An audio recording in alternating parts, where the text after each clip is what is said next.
વડોદરામાં પ્રજાસત્તાક પર્વની ધામધૂમ સાથે ઉજવણી કરવામાં આવી રહી છે। વિવિધ સ્થળો પર દેશની શાન સમાજ રાષ્ટ્રધ્વજને સલામી અપાઈ હતી। પોલીસ હેડક્વાર્ટર્સ ખાતે શહેર પોલીસ કમિશનર અને અધિકારીઓ સહિતની ટીમ દ્વારા તિરંગાને સલામી અપાઈ હતી। હેડક્વાર્ટર્સ ખાતે ખાસ પરેડ પણ યોજાઈ હતી। દેશની આન બાન અને શાન સમા તિરંગાને સલામી અપાઈ રહી છે। આજે પ્રજાસત્તાક દિવસ દેશ અને રાષ્ટ્ર માટે ગર્વપૂર્ણ ક્ષણ છે।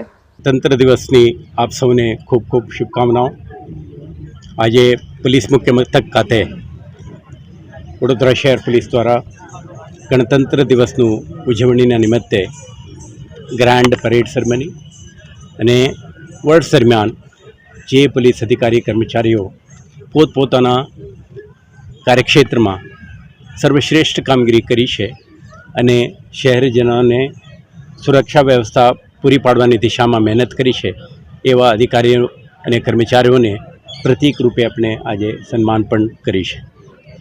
આ કાર્યક્રમ ઉપરાંત સાંસ્કૃતિક કાર્યક્રમો, પોલીસ અધિકારીઓ, એમના પરિવારજનો, પોલીસ લાઇનમાં રહેતા તમામ પરિવારના પ્રતિનિધિઓ અને આજુબાજુના વિસ્તારના કેટલાક શહેરજનો પણ આજના કાર્યક્રમમાં ભાગ લીધી છે। આપણે આ પ્રસંગે વડોદરા શહેર પોલીસની શહેરજનોના સુરક્ષા અને સલામતી માટે આપણા કટિબદ્ધતા અને આ દિશામાં આવતા દિવસોમાં જે સંકલ્પ સાથે કામ કરવાનું છે અને રિમાઇન્ડ કરીને આપણા રિઝોલ્વને વધુ સુદૃઢ કરીને આગળ વધવાની સંકલ્પ કરી છે। શહેરજનોને આપણે ખૂબ ખૂબ શુભકામનાઓ અને અપેક્ષા છે એમના સાથ અને સહકારથી શહેરને એક સુરક્ષિત શહેર બનાવવામાં આપણે સફળ રહીશું।